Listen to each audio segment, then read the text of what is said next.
Hi, I'm Matt and I'm building a Sopwith Camel like this one, but full scale. So I've milled the timber, I've cut down the trees, I've milled the timber, and I'm slowly shaping it into parts. So this video. Hi, I'm Matt and I'm building a 1917 Sopwith Camel like this one, except full size. And I started from selecting the trees, chopping down the timber, milling it, and now I'm into making parts. So this video is about watching me while I make a wing rib. Kind of a walk through, talk through, except I'm not that good at the talking part, but you'll get the idea as I go through. So hope you enjoy. This is a walkthrough of actually making a rib. Starts with grabbing a couple of cap strips.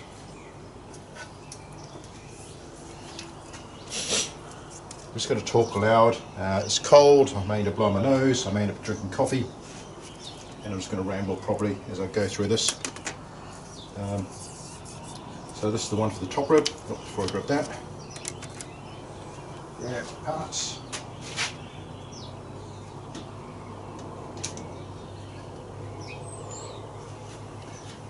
Here's off the parts rack. So tail web, centre web, nose. The centre I'll get in partly to start with, just makes it a little bit easier. A paper card shims on either side of that, another one here for the tail web, and there's another one at the front for the front one. This is the nose piece that goes in. It's only loose, it comes out, makes it easier when pulling it in and out. Take a lot of care when bending this because these aren't steam bent. And if I'm not careful, I'm concerned I may break them. It's a toss-up as to whether it's worth steam bending them. I've decided to, because I'm not gluing, I can leave that decision to when I actually need to glue them. At that point I'll take the ribs apart, make sure.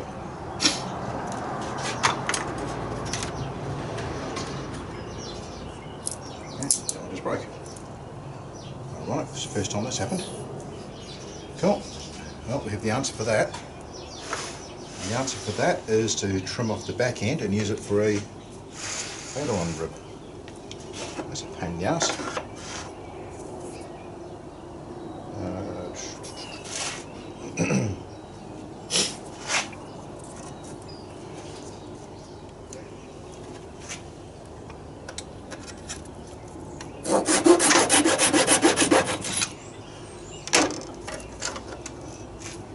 So that one goes in the rubbish pile,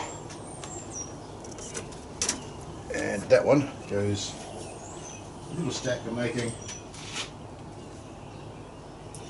parts suitable for ailerons. So now I need another top rib. Put that one back, grab two more.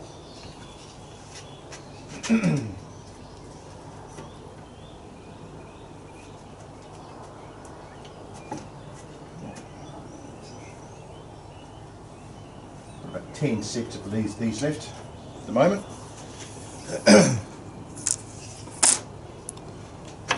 That. So yeah, didn't expect that, but that's alright.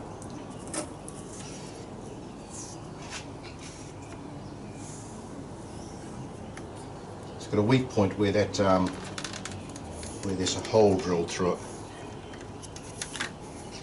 And I've been aware of that for a while, but it's the first one that's actually broken on me. Right, this one.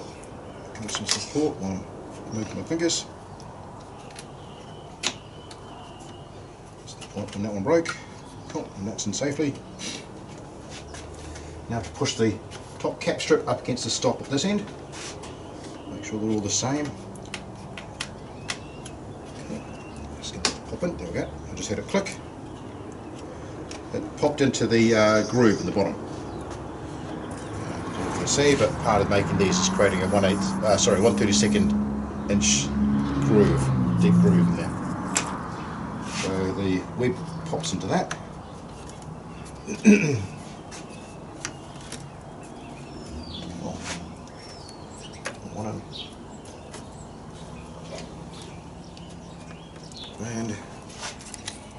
tail web. Doesn't have to be in there properly, just approximate is fine at the moment. Oh, count it up. There we go. Cool. Bottom one. Bottom one's not under the same sort of stresses.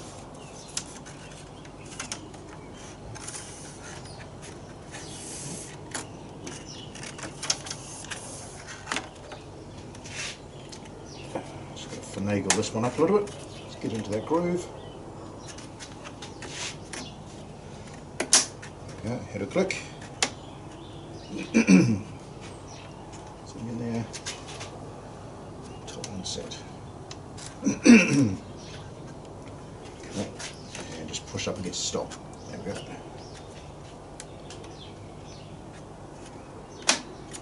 Cool. This one's, I don't know if that's quite there.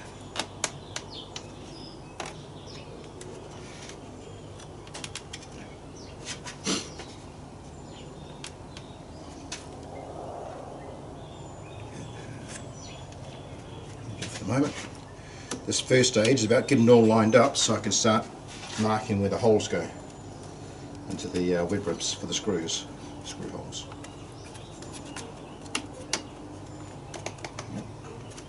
That's the first one.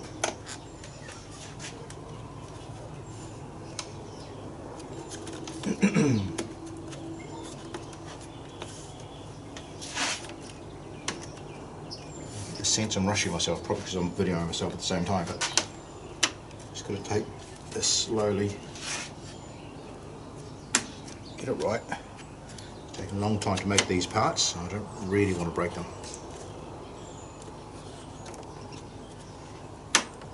Alright, awesome. Everything clicks into place nicely.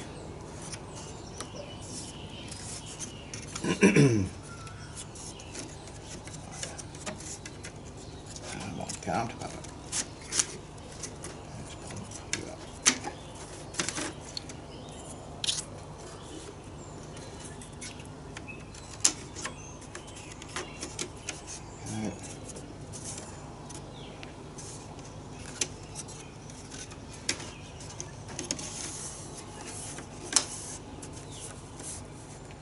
Cool, gotcha.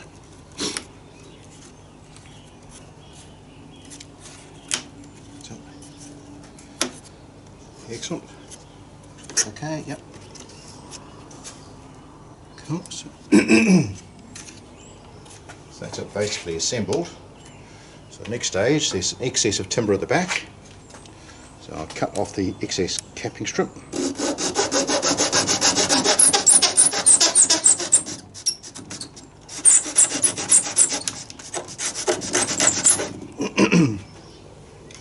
It's a rough cut as opposed to a measured one. There's a piece of tubing that holds the rear of the wing, Ep22, so it's an oval shape, and that'll go through there, and it touches up against the web rib, the ply. So as long as it's got plenty of meat there to wrap around it, I can cut that properly later. So, cool. That's hunky-dory. Just push it down, make sure it's all solid, seated. Hear it creaking. Excellent. And now I'll just check to make sure it's seated into the groove. It should be nice and firm. Yep. Yep. Cool. This one.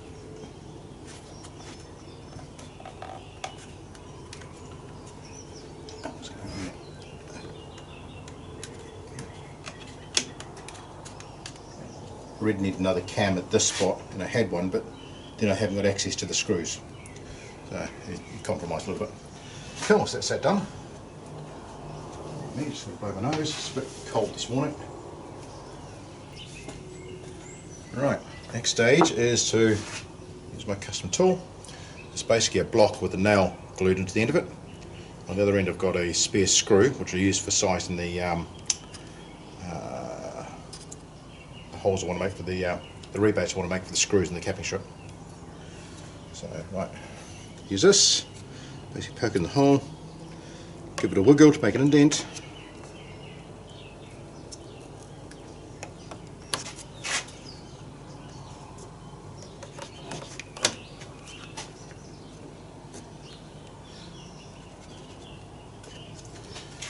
Do this all the way along and on the other side as well.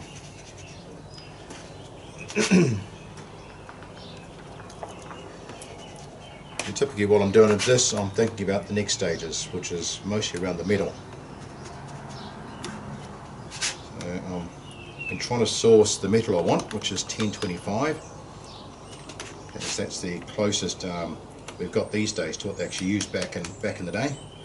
But I'm finding that despite various websites that give the stats for it, saying it's in common use, apparently it's not.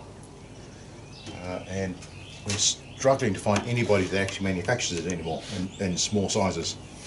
You can get it in 100mm thickness, which isn't much good to me, but nothing in thicknesses of around 2mm and under. So I've had a couple of other suggestions. One is to look at 1018, and looking at the stats for 1018, that would also work. And for those who want a bit more detail, it needs to be cold rolled and normalised. I've learned a lot through this process. Cold rolling toughens steel, sorts out impurities, does all sorts of things to it, but basically makes it tougher and stronger. But it would still bend. So 1018 would be alright. Possibly even 1010, I haven't looked at that one.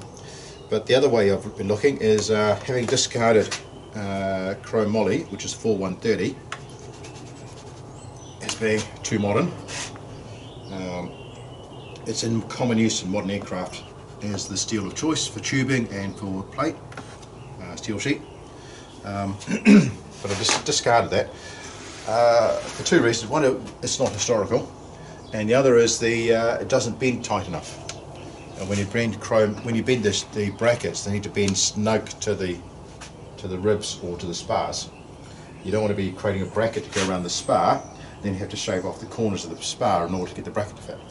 Because the spars are where your strength is, not the bracket. Well, the bracket is in a different way, but you get what I mean. And chrome moly, you need a turn radius of at least 3 times its thickness, which basically means no right-hand corners when you're bending it. So that was the second reason I discarded chrome moly 4130. It's because of the turn radius and the propensity for cracks. I believe other people have used it and had no problem, and it sounds all good to me, but I'm a bit of a muppet when it comes to this sort of stuff, and I'm figuring it out, and I don't really want the extra potential dramas. So when talking about this to one of the guys, he suggests I look at chrome moly in its annealed state. Now, timber comes in one of two states, either normalised or annealed. Steel comes in 2 states, either normalised or annealed. And if it's normalised, that's good, it takes all the stresses out of it. And if it's annealed, it's similar to normalised, but it's also easier to bend. And you use that state for forming. I just spotted a bit of bird there where I missed from sanding, so let's get rid of that. I'll try with the rest of it. Yeah, it's all pretty good. Cool. Just get off steel for a moment. What I'm about to do is I've now got these parts and I've got the holes dented in them. I'm just going to mark the top of it with where that hole is. So I've just got to bring to the light. Well, it's only a small mark, so I can locate it in the next jig. Yeah, so you can get 4130 in either normalised or annealed, apparently. Normalised is a common form, it's cheaper to manufacture. To anneal something takes heating it up to a certain point, quite a high temperature, and then slowly cooling it down in steps. And that requires a controlled oven and more time in the oven, which equates to more cost. Don't know how much more cost, I'm not looking forward to that part. But the result of the annealed product is you can bend it, and that's got a 1T radius bend, which is basically one thickness. So if you've got 1/16 inch material, the bend radius can be 1/16 of an inch. So that should do the job. I'm waiting with bated breath to see first if we can actually source it. The local suppliers have a caveat that if they can't supply normalised, they'll supply annealed. But actually getting hold of annealed deliberately could be an issue. One of the other things I found is over in the States, in the UK, Europe, possibly even Australia, getting hold of steel is relatively easy. Being in New Zealand with a much smaller population, we don't have steel merchants of the type that you've got overseas. So going to somebody who's not an aircraft supplier, aircraft parts supplier with their moonbeam prices isn't really an option. To make it even worse, we've got our own steel mill here. And rather than make something to an international specification, they make something to a custom specification. So their mild steel doesn't conform with any of the international specs. They publish their own specs instead. I don't know why, there must be a logical reason for it, but it doesn't help in this particular case.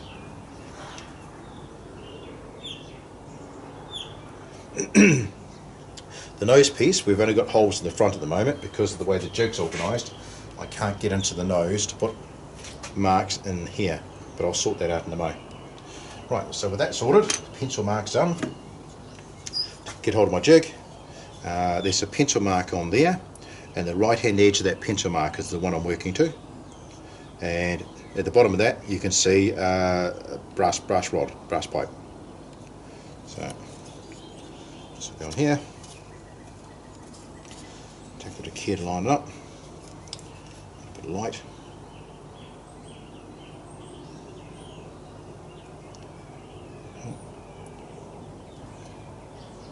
I do try and spend a little bit of time on this, because if I get it wrong, it makes putting the screws in a lot harder, as you can imagine. Oh, this one done. I'm also checking where the pencil mark is in relation to the dent, because it's often out, and I can adjust for that when I'm putting it into the jig.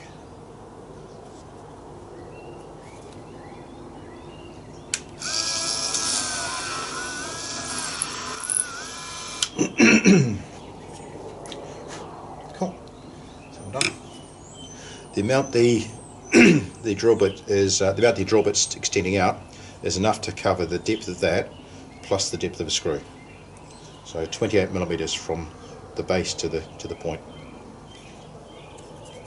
I've got that written down in several places because invariably I forget.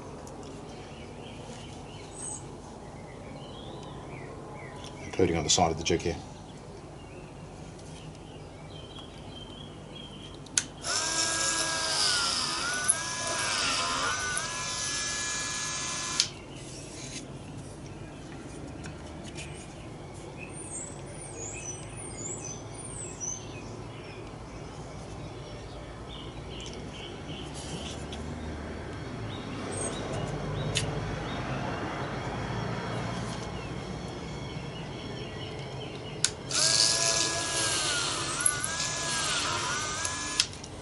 Yeah, so I'm currently trying to get hold of 4130 in its annealed state. Waiting to hear back from suppliers on that. I'm busy contacting their people. And Googling, researching what I use for priming it. What I've found so far is that the common thing for aircraft is zinc chromium primer, which probably birds you can hear in the background. Zinc chromium primer, which comes in a green colour.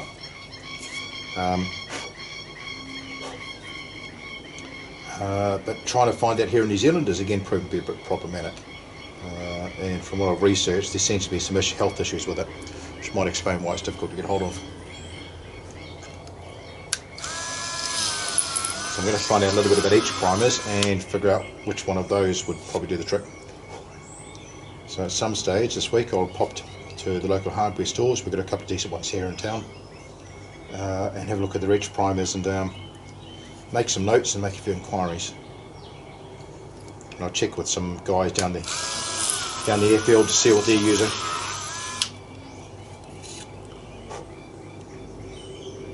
The other thing in the back of my mind is how do you keep raw steel in his shed without it rusting?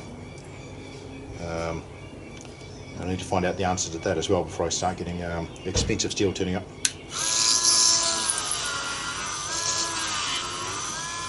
Probably involves coating it with oil, I suspect, but I want to be fairly sure of what that is.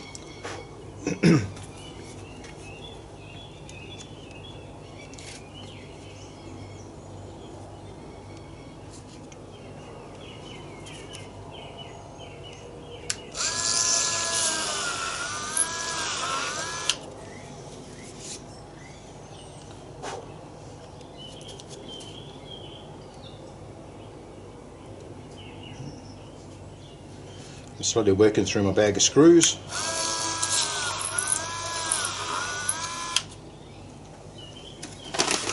A bag of 1/2-inch screws, $300 New Zealand worth. They're pretty expensive for screws, but equally not very common.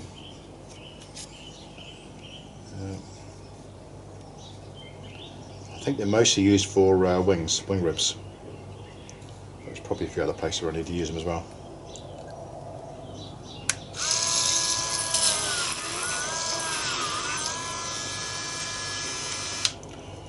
This jig does two things. It centers the hole, so it's in the center of the rib as opposed to wandering off to one side or the other, and it keeps the drill bit straight, so it's going down the center of the rib as opposed to poking out the side, which I had in the first view, which I did trying to use the good old iometer.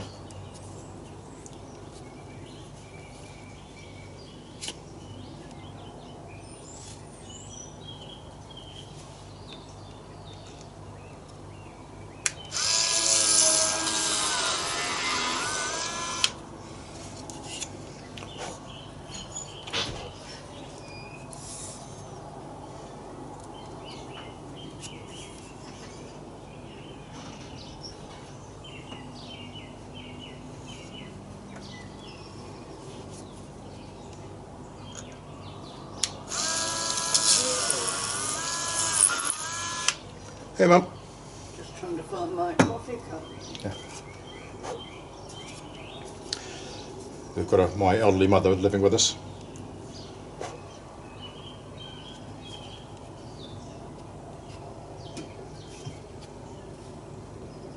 Just had a flash of somebody saying, live with your mother. Yeah, it's true. What I can say is get over yourself.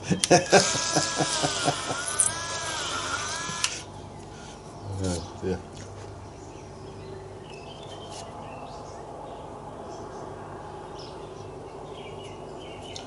Well, nearly there.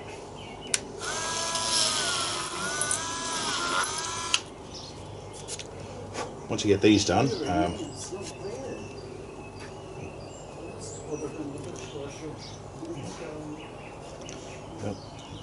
that's the mother looking for a coffee cup.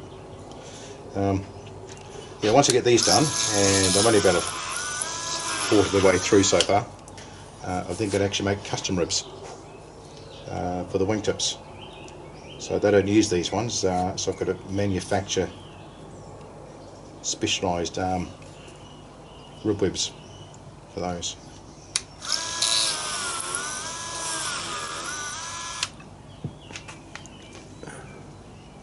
Yep. Sorry, it just occurred to me I better check this is actually in frame.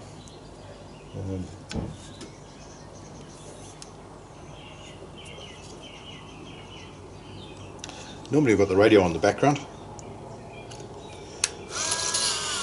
I don't normally talk to myself, so it's a little bit unusual. But YouTube picks up on radio music and tells you you've got a copyright violation if it hears it. It doesn't matter if I fast forward it, so whenever I'm fast forwarding stuff I've got the radio on the background, but I can't let them doing this. Cool. Right, this size bit's done. Lucy, pop these back in.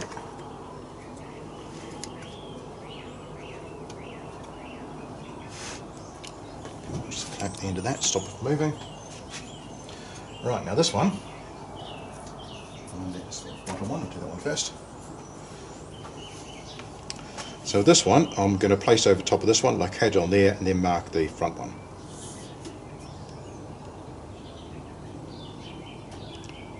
There we go. So you can see the hole through the capping strip. Just going to maneuver my hands properly. I want that firmly pressed, but you don't want it moving.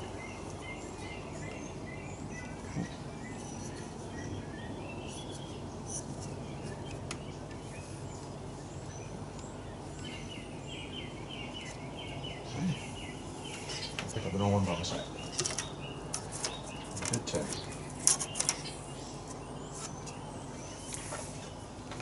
Right, that's the bottom one. Talking, or waffling in my case, and doing at the same time are not my strong points.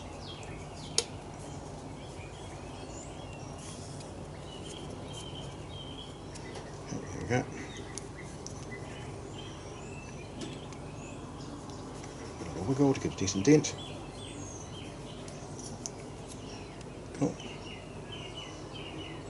First one done.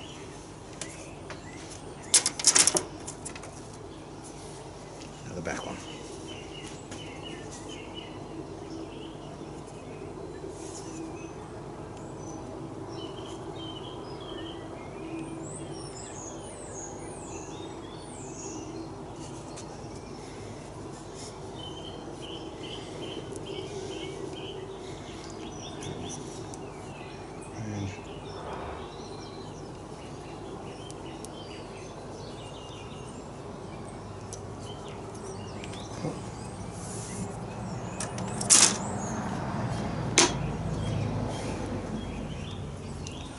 Just mark those.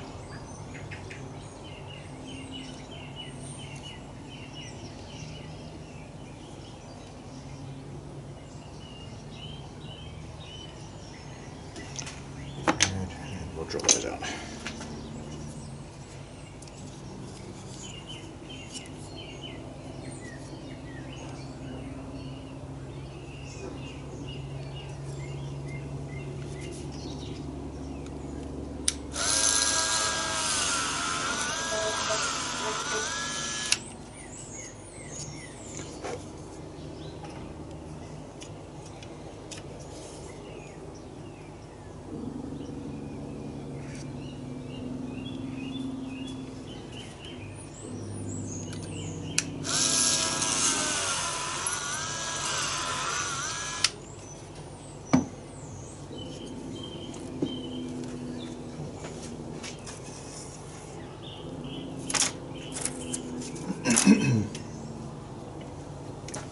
Just trying to check that for this bottom one.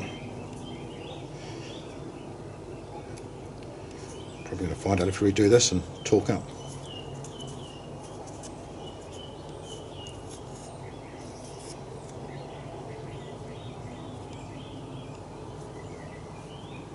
Cool, that should be right. Right. With that done, the next stage is to drill out these holes in the capping strip a little more. So they will drill with the previous drill, which is sized to be wide enough for the screws to bite into, but I don't want them biting into the capping strips. So it's great to have it to locate the holes, but now what I'm going to do is drill them out and at the same time center them a little bit. So this one's a little bit offset, so I'm going to push down on the drill while I drill it and just move the holes towards the center.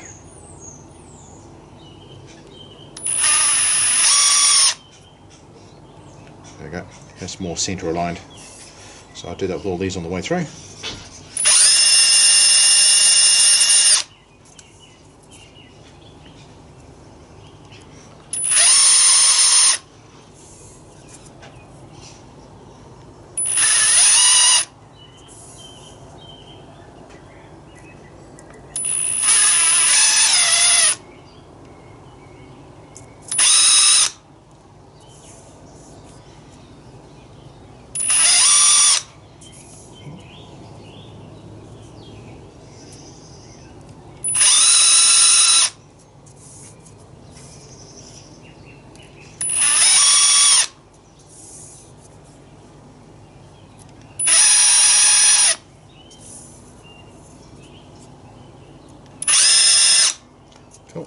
Well done.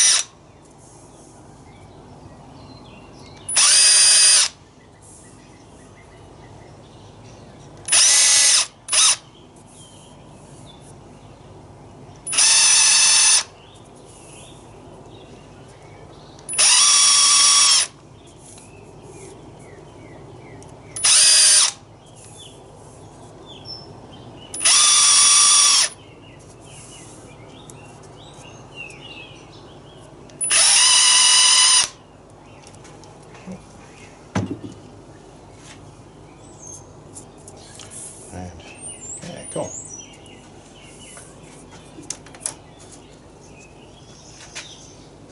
Right, and with that done, I can start reassembling and putting in screws.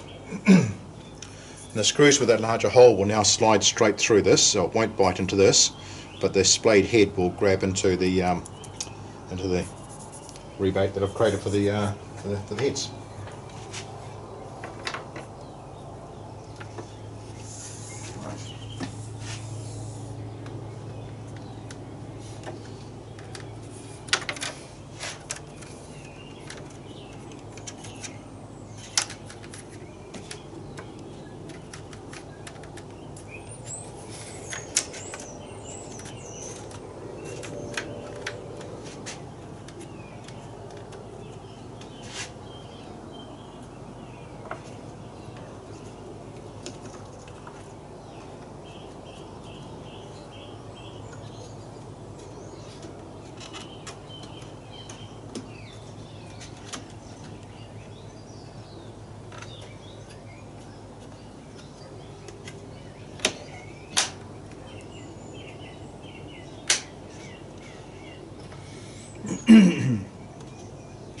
Cool.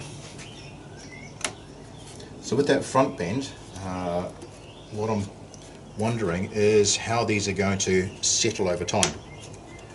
So when it comes to gluing, which is a later process and definitely not one for winter, I heard horror stories about people building aircraft in winter, the glue not setting properly because they've done it in the shed like I'm doing in the evening. The glue not setting properly and crash and burn. So I'm not keen on that idea. And I'm also in no hurry to apply glue. So I'm kind of wondering if after a period of time, whether this curve at the front here will just settle into place or whether I need to do something more to it at that point. If it settles, job's good. If it doesn't settle, I can do these a batch at a time, say a half dozen at a time, and steam bend that. So it sits without getting stressed.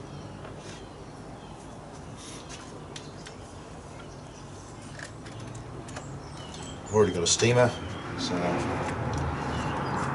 what I need to for that is to get a deep piece of short length of basically sewerage pipe, domestic sewerage pipe, and I figure it's with a cloth over one end, cloth over the other end, and the steamer. Basically it's wallpaper steamer, shoved in one end with the cap strips that do the job. Doesn't need to be sophisticated.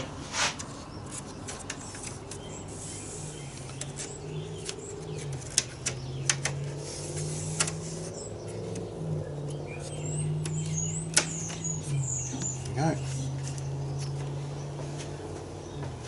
So I'm sorted.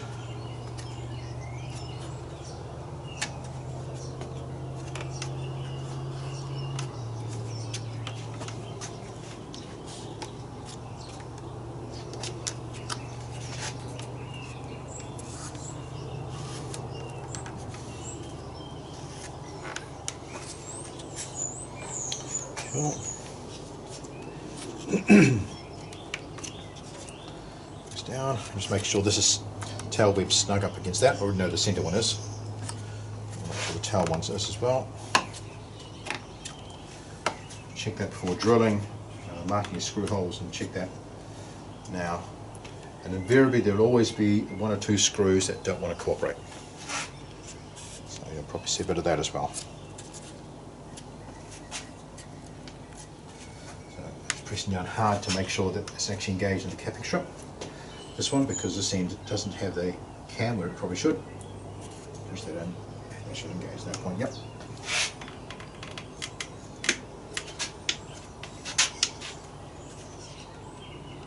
Cool, so I think we're good to go. Right. Press full of screws.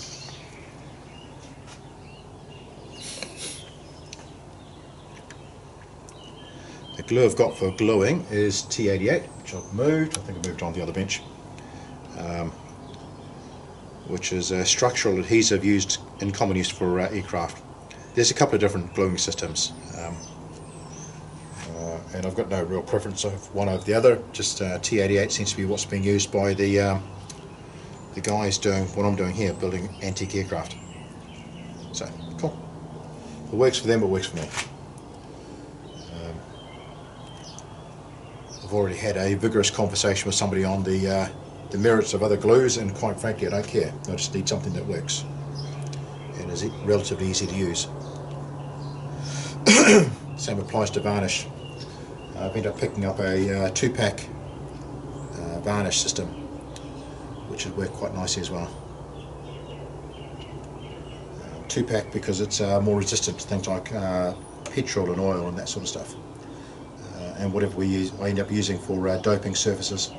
Doping is a process to go through for applying fabric. And of course these ribs will end up being covered in dope. So whatever varnish system I put on top of that's got to be resilient to that. And there's several options there. There's commercial systems which are not historically accurate, but as I'm discovering I'm having to make compromises, so I may end up using one of those. Or the historical version, which uses Irish linen. Yes, that's right, Irish linen, the same thing as they used to make bedsheets out of. But I'm picking quite a high quality. But finding Irish linen is probably going to be challenging, shall we say.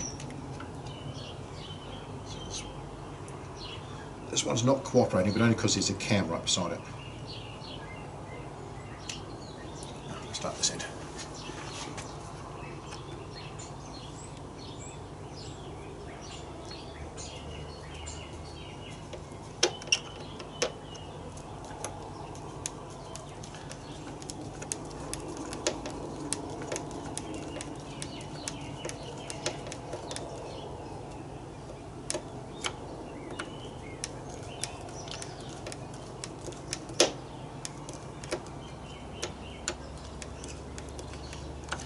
So I'm taking these screws most of the way in, but not all the way.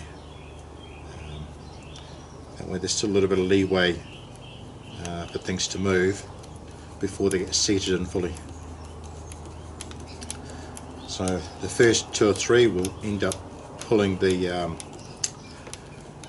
ply web and the cap strip in different directions, as the holes are never quite perfectly aligned.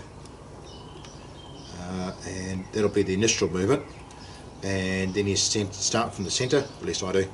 Start from the centre, tighten that one up, then work to both edges. So when I come back to this one, this tail web's got 3 screws in it. Tighten that one first, then that one, then come back to this one. But in the meantime, everything's got the head sticking out, so there's still a little bit of movement possible.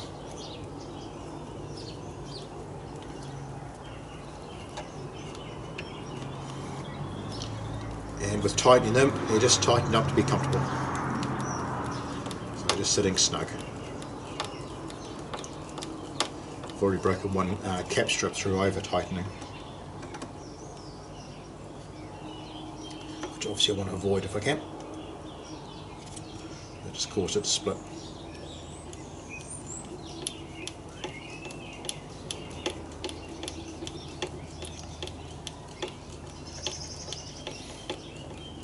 The irony is I've got quite a bit of material available to make ailerons, but equally I'm getting quite a bit of aileron material from breaking full length capping strips. Actually, there's a bit of an oversell. I'm getting some. I'm actually doing pretty good.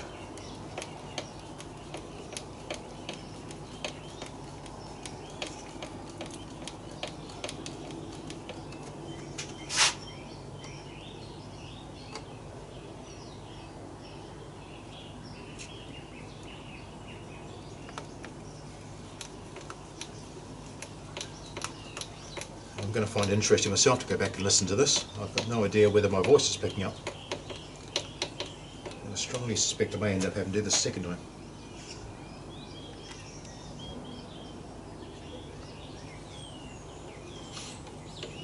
So when it comes to gluing, I'm going to glue the top edge first and leave the bottom just screwed on.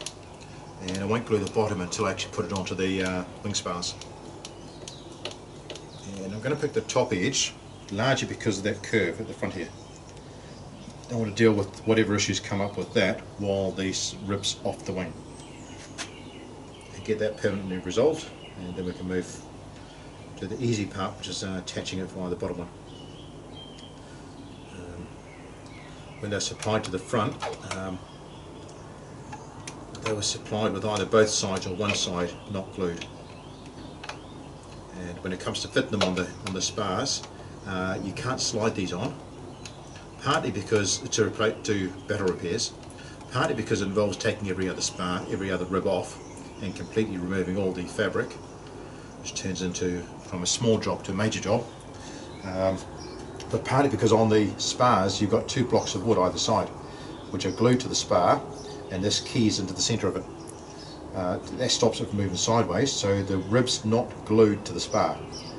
It's drilled, screwed, not glued. So the blocks on either side hold it in place, and the cap strips are drilled in two places. Cool, so that's all the screws put in. So now I'll tighten them up. Start with the centre one.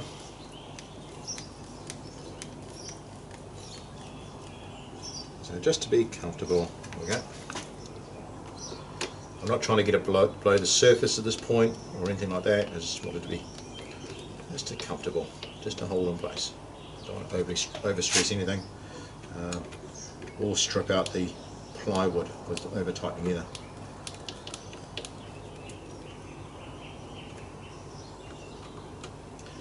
One screw of the nose piece at the moment because I can't put the front screws in yet either. I've got to pull it out to do that. Just the last part of the operation.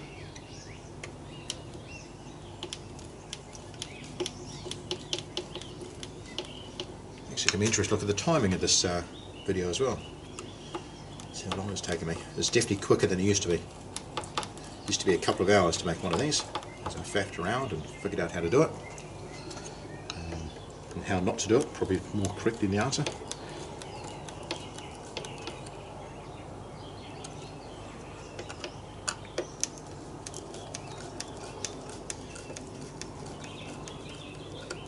Come on.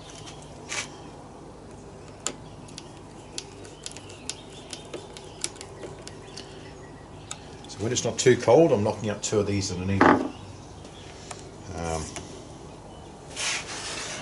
When it's too cold, I can't feel my fingers and I can't put the screws in, so it kind of stuffs that up. Fairly brisk this morning as well, but it's going to be a nice day, especially when it warms up.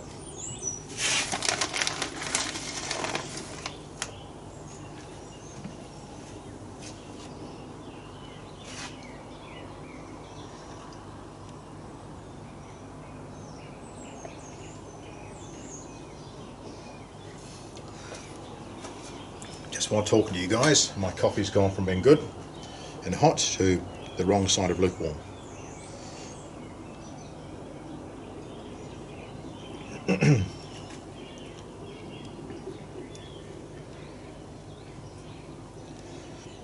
Well, the next interesting stage will be actually planing the spars, getting those down to size, but I think I'll probably leave that till after I make some metal parts.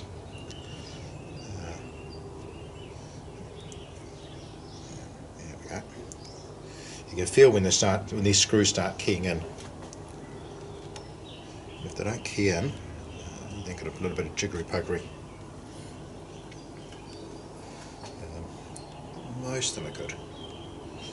Typically most of them are good. So I've got several wooden parts to make for the wings, which I'm obviously focusing on at the moment, excluding the spars. I'll probably make the aileron spars first, because the ailerons need a few custom bits and a piece of tubing, aluminium tubing as well. That'll be my practice run for the big spars. Also involves a bit of routing as well, and the big spars need routing across the entire length, but in places, so you end up lifting the router out and then carrying on, and all sorts of fun and games. So I'll make up while I'm waiting for the metal sheet, I'll make up wooden parts and prep for the wing. Sorry, just sidetracked by the mother walking past again.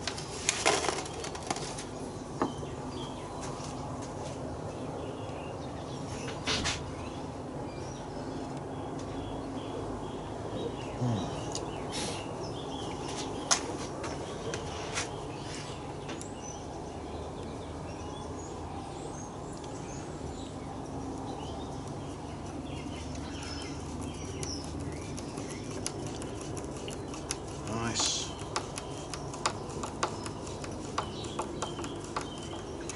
Not quite bedded in. Just work my way along. That one.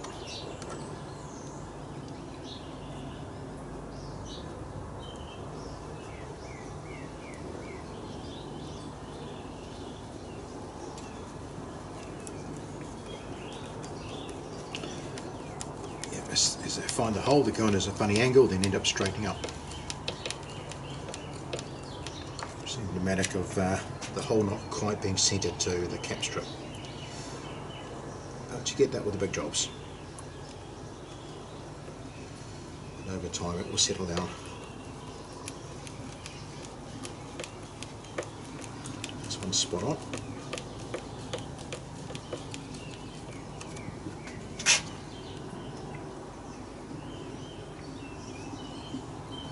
Got to be a little bit wary of your screwdriver slipping as well, and especially if it slips onto the cap strip and takes a chunk out of that.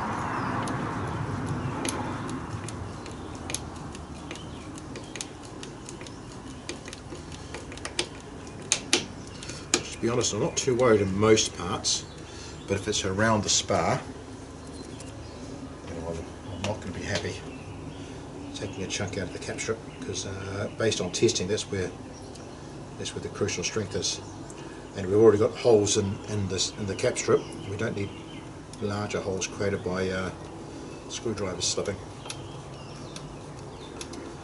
Glad I'm touching wood right now.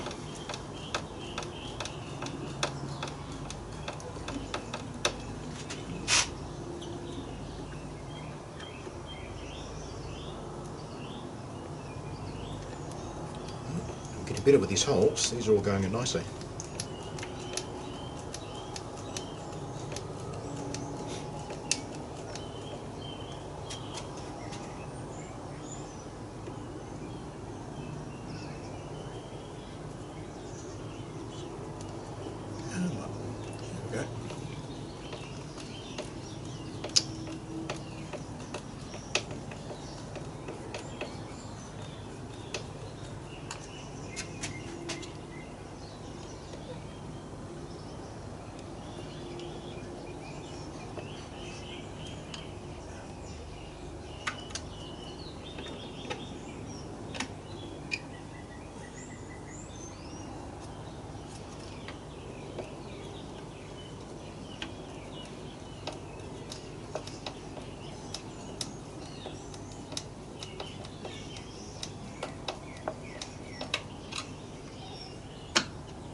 It's the one that fell out. Here we go.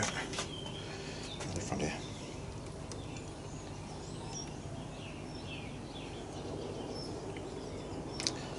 Try this one again.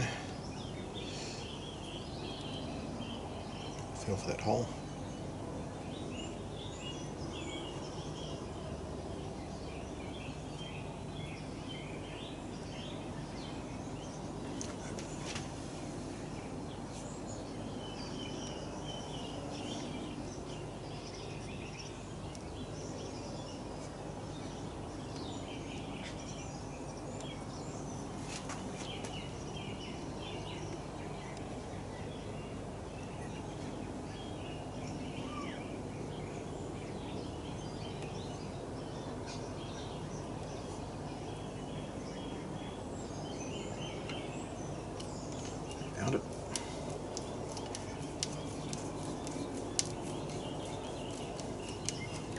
So that one was off centre. Come on. So everything's kind of pulling itself into where it wants to go. Now that's done, now I can start snaking them up. So start with the centre one.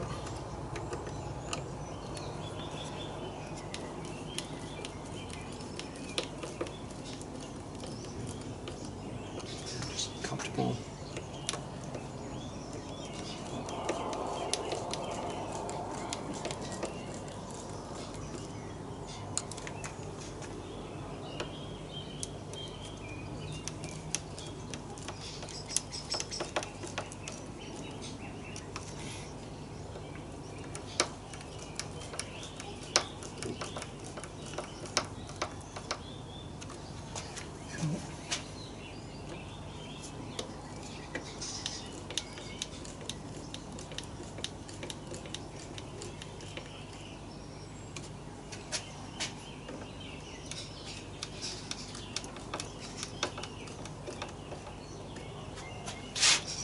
Centre one with the towel rope.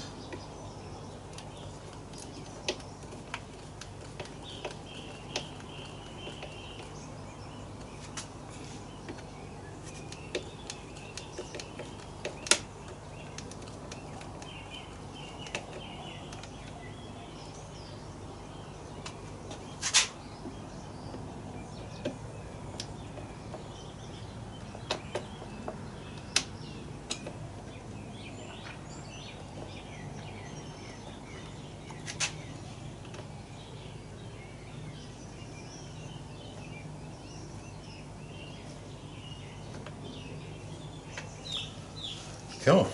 Right, nearly there. Right, now just got to pull out and do the screws in the nose.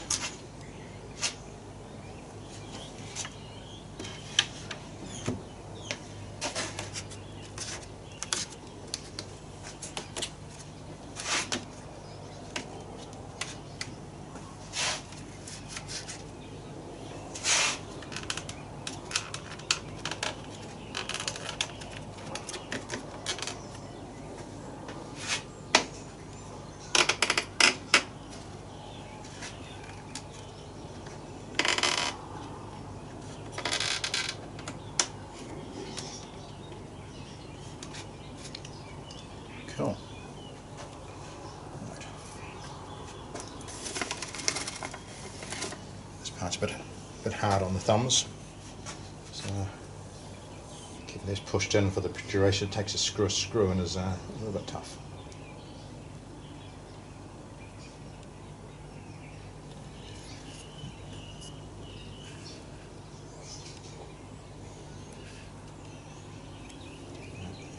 Right, so let's get to the other side.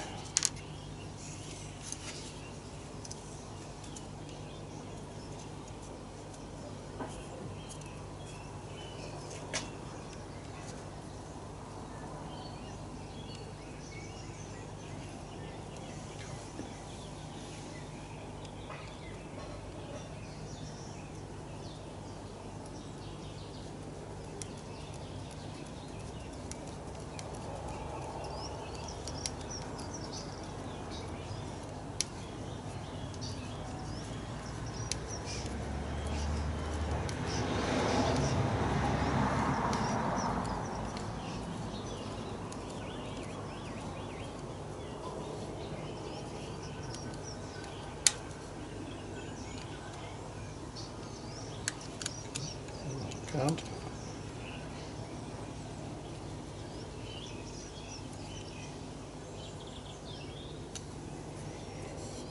Cool. That's the top one.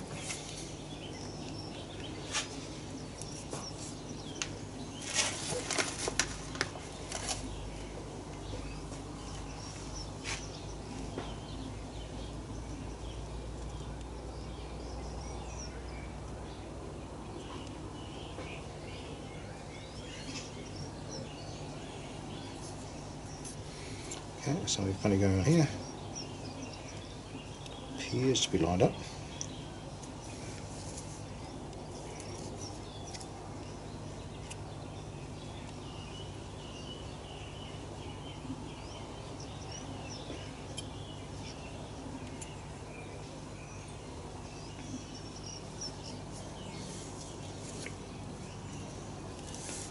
option I've got here, which don't have any others, is to poke the screw through.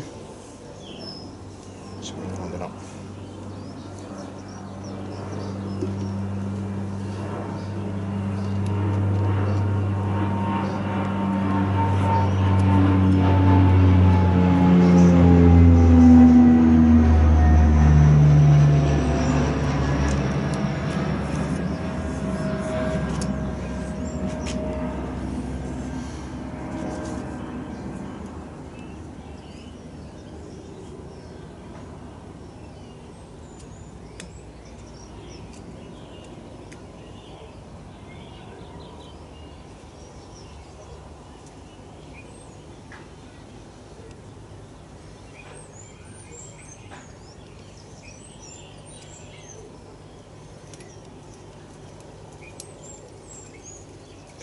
Let's keep it in. Put it down. Finish screwing. Oops, I'm probably well out of shot now. Oh, got it again.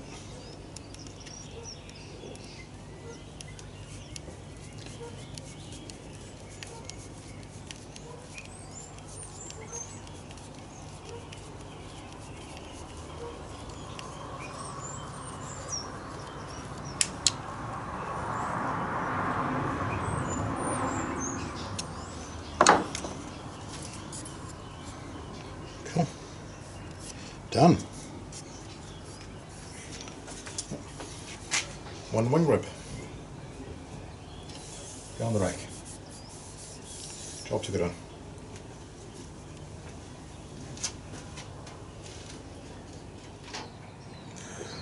I hope you enjoyed that. Here's the finished wing rib. Beside the model I've got, give you a sense of scale. But yeah, I've got about 44 of these to make up and about a third of the way through, so I've got the process down pretty smooth now. Looking forward to getting these done and moving on to the next stage. See you soon.